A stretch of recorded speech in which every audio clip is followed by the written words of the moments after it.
Hello everyone, welcome to our channel, Meetings Assistance for Jehovah's Witnesses. I hope all of you are doing well. In this video, we are going to analyze and answer the questions from this week's Watchtower study. This corresponds to the week of August 11th to 17th and is entitled, Jehovah's Name, What It Should Mean for Us. Without further ado, let's begin.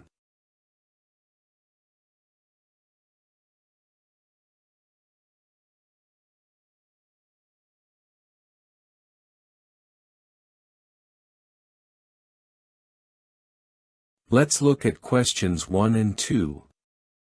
How do we know that, for Jesus, nothing was more important than Jehovah's name?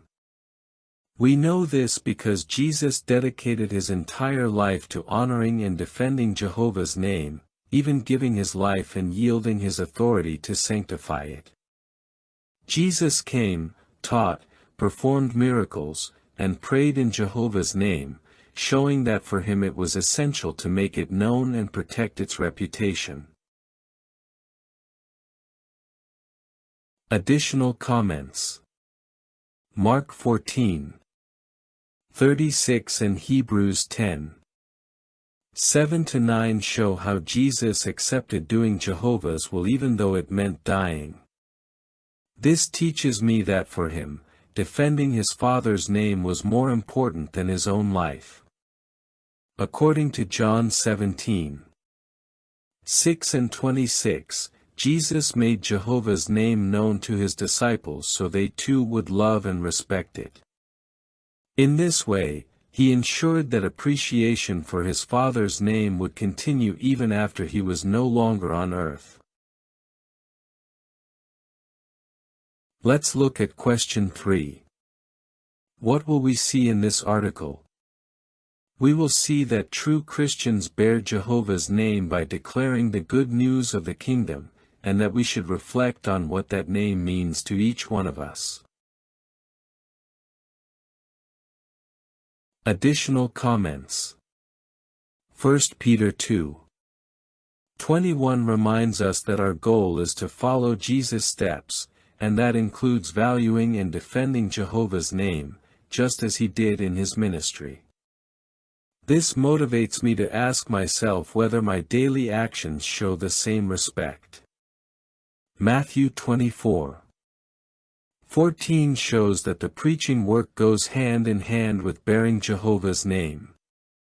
Therefore, every time I speak about the kingdom, I am also publicly honoring my Father's name.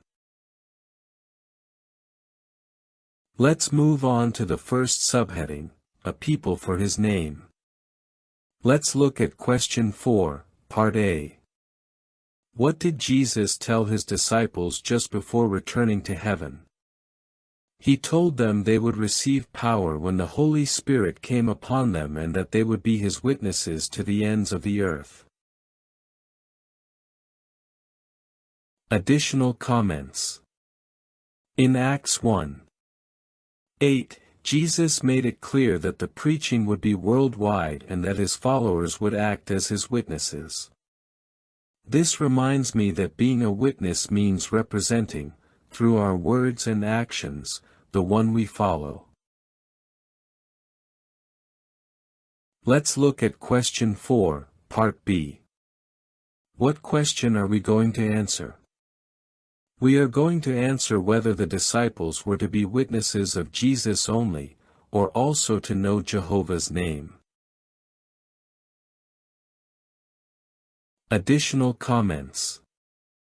Matthew 28:19-20 shows that the mission to make disciples included teaching them everything Jesus had commanded. This suggests that knowing Jehovah's name and will was an essential part of that teaching. Let's look at question 5. How did the apostles and elders in Jerusalem show the importance of knowing Jehovah's name? See also the picture. In the year 49, the apostles and elders made it clear that new Christians were to be part of a people identified with Jehovah's name, not just know it, but also make it known. Additional comments. In Acts 15:14-18, James recalls that God was taking out a people for his name, showing that being a Christian involves carrying that name proudly and representing it worthily. By quoting the prophet Amos, it is reinforced that this purpose included people from all nations.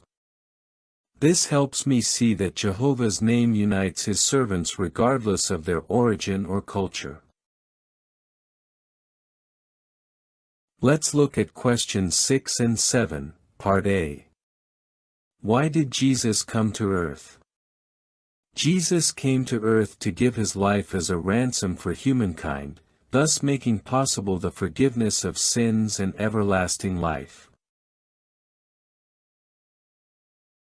Additional comments. Matthew 20:28 and John 3:16 show that Jesus came to give his life out of love for humanity, allowing all who exercise faith to obtain eternal life. This reminds me that his sacrifice was voluntary and motivated by love. Let's look at questions 6 and 7, Part B. What is the most important reason Jesus came to earth? The most important reason was to sanctify Jehovah's name, which had been slandered since Eden, and Jesus represented it perfectly. Additional comments. According to Genesis 3:4-5, Jehovah's name was challenged by Satan. By living on earth and obeying perfectly, Jesus proved that his Father deserves complete trust, and in doing so helped clear his name before the entire universe. Let's look at question 8. What would all who became Jesus' disciples need to understand and accept? All who became Jesus' disciples had to recognize that Jehovah was the one making their salvation possible, be identified with his name, and understand the importance of sanctifying it, learning from both Jehovah and Jesus. Additional comments. John 17:3 explains that everlasting life depends on knowing both Jehovah and Jesus. This helps me remember that a true disciple does not focus solely on Christ, but also on their relationship with the Father. Acts 2:21-22 shows that salvation is linked to calling on Jehovah's name and recognizing Jesus as his sent one. This confirms that both are essential to our faith and hope. Let's move on to the second subheading, You Are My Witnesses. Let's look at question 9. How should true Christians view Jehovah's name? True Christians should consider Jehovah's name as the most important above all others, and demonstrate it through our actions, defending his reputation and rejecting Satan's accusations. Additional comments. In Matthew 6:9-10, Jesus taught to pray for Jehovah's name to be sanctified, showing that this should be a priority in our lives, not only in our words, but also in our actions. Remembering that Satan brought accusations against Jehovah moves me to live in a way that proves them false. Every act of obedience is a practical way to contribute to the sanctification of his name. Let's look at question 10. What symbolic court case is described in Isaiah chapters 42-44? Isaiah 43:9, 44, 7-9, see also the picture. Isaiah chapters 42-44 describe a symbolic trial to determine who is the true God. Jehovah challenges the false gods to prove their power and calls for witnesses to support their claims, but none can. Additional comments. Isaiah 43:9 shows that Jehovah exposes the inability of false gods to predict or fulfill anything. This confirms that only He has real authority and power, and that we can fully trust in His name. In Isaiah 44:7-9, Jehovah presents Himself as the only one who can foretell the future and fulfill it. This reminds me that, as His witnesses, we have the privilege of backing up with our lives the fact that He is the true God. Let's look at question 11. According to Isaiah 43:10-12, what does Jehovah tell His servants? Jehovah tells His servants that they are His witnesses and that there is no other God besides Him. He charges them with proving through words and actions that He is the only true God and that His name is above all others. Additional comments. Isaiah 43:10-12 shows that Jehovah chooses us as witnesses to confirm His identity as the only true God. This makes me see that representing His name is a privilege, but also a great responsibility. Isaiah 44:8 reinforces the idea that there is no other God apart from Jehovah. When we defend Him through our way of life, we are directly participating in the sanctification of His name. Let's look at question 12. How was the prophecy of Isaiah 43:5 fulfilled? The prophecy was fulfilled when John the Baptist prepared the way for Jesus, who came and spoke in Jehovah's name. Moreover, Jesus represented His Father so perfectly that it was as if Jehovah Himself had been on earth. Additional comments.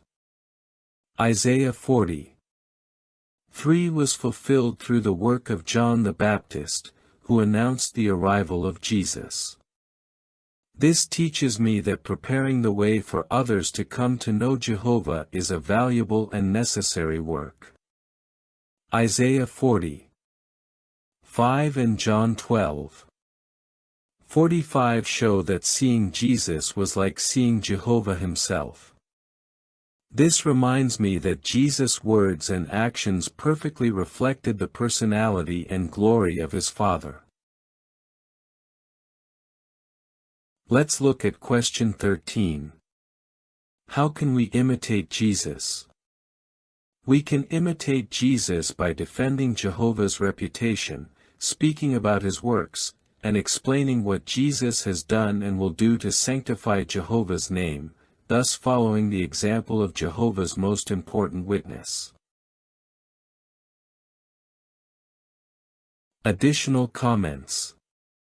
Acts 1:8 shows that Jesus instructed His disciples to be His witnesses to the most distant parts of the earth. This motivates me to take an active part in making Jehovah's name and work known. Revelation 1:5 presents Jesus as the faithful witness. Following His example means being constant and truthful when speaking about Jehovah, no matter the circumstances. Let's move on to the third subheading, what Jehovah's name means to us. Let's look at question 14.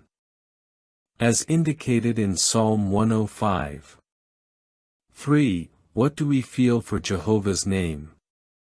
We feel proud to bear Jehovah's name and consider it a privilege to honor it and defend His reputation, never being ashamed to identify ourselves as His witnesses anywhere. Additional comments.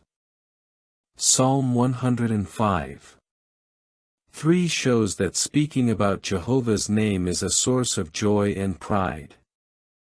This encourages me not to hide my faith but to show with enthusiasm that I belong to His people.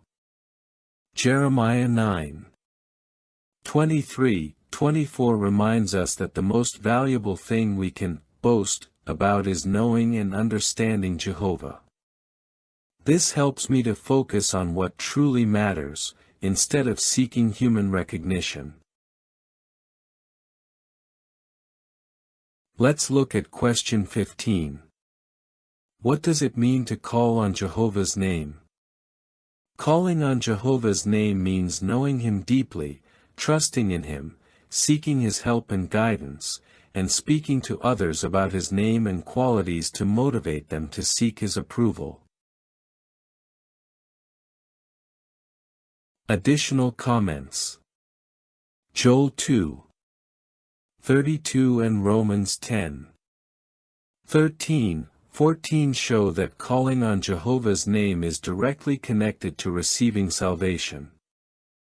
This makes me see that it is not enough to know His name, I must use it with faith and trust.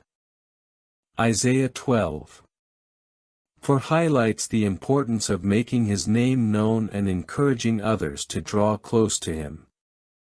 Thus, calling on Him is not only a personal act but also a work that benefits those who hear us. Let's look at question 16. How can we prove that Satan is a liar? We can prove that Satan is a liar by staying loyal to Jehovah even in the midst of trials and suffering, showing that we serve Him out of love and not only when everything is going well. Additional comments. James 5:10-11 encourages us to imitate the patience of faithful servants like Job, who endured suffering without losing their loyalty. This proves that true love for Jehovah does not depend on circumstances. Job 2:4 reveals Satan's accusation against God's servants. Every time we remain firm, we prove that his claim is false and that our service is based on genuine devotion. Let's look at question 17. According to 1 Peter 2:12, in what other way can we give glory to Jehovah's name?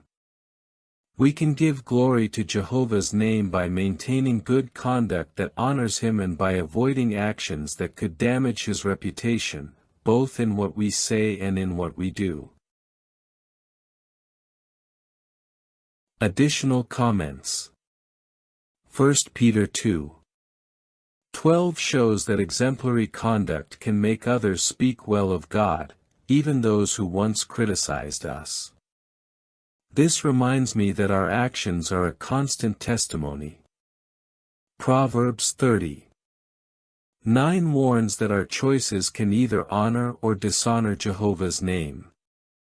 This motivates me to watch my behavior at all times so that it always reflects well on my Father. Let's look at question 18. In what other way do we show that Jehovah's name is important to us? See also the note. We show that Jehovah's name is more important than our own reputation when we do what pleases Him, even if it brings ridicule, criticism, or humiliation, following the example of Jesus. Additional comments. Psalm 138:2 shows that Jehovah's name is above everything, even our personal image. This encourages me to always prioritize His approval over that of people. Hebrews 12:2-4 highlights that Jesus endured humiliation without worrying about others' opinions because His goal was to do Jehovah's will. This reminds me that true honor lies in serving Him faithfully. Let's look at question 19. What do you feel for Jehovah's name, and why? I feel great pride for Jehovah's name and consider it an honor to be identified as his witness. His name is more important than my reputation, and I am determined to continue praising him regardless of trials or ridicule. Additional comments. Psalm 105. 3 shows that we can be happy and proud to bear Jehovah's name. This motivates me not to hide my faith, even if others do not value it. By imitating Jesus' attitude, who defended his Father's name at all times, I show that Jehovah is the most important to me and that my loyalty to him does not depend on circumstances. Now we will answer the review questions entitled, What Would You Say? Question 1. Why can we say that Jehovah's name is important to true followers of Jesus? Because following Jesus means imitating his example in honoring and defending his Father's name. Jesus devoted his life to making it known, teaching it, and protecting its reputation, even sacrificing his life for it. Likewise, true followers place it above any other name and consider it more valuable than their own reputation. Question 2. In what symbolic court case do we act as witnesses? We act as witnesses in the symbolic trial described in Isaiah chapters 42 to 44, where Jehovah challenges the false gods to prove they really are gods. Since they cannot do so, we confirm through our words and way of life that Jehovah is the only true God. Our loyalty and preaching work serve as evidence in favor of his sovereignty. Question 3. In what ways do we show that Jehovah's name is important to us? We do so by speaking about his name and qualities to everyone, showing conduct that honors him under any circumstances. We also remain loyal when facing trials or criticism, and we prioritize pleasing Jehovah over worrying about our personal reputation. Even when that means ridicule or rejection, we continue defending his name with courage and genuine love. Well, these have been the answers to this week's Watchtower study. I hope they are of great help to you, my dear brothers and sisters. We will see each other next week with a new video.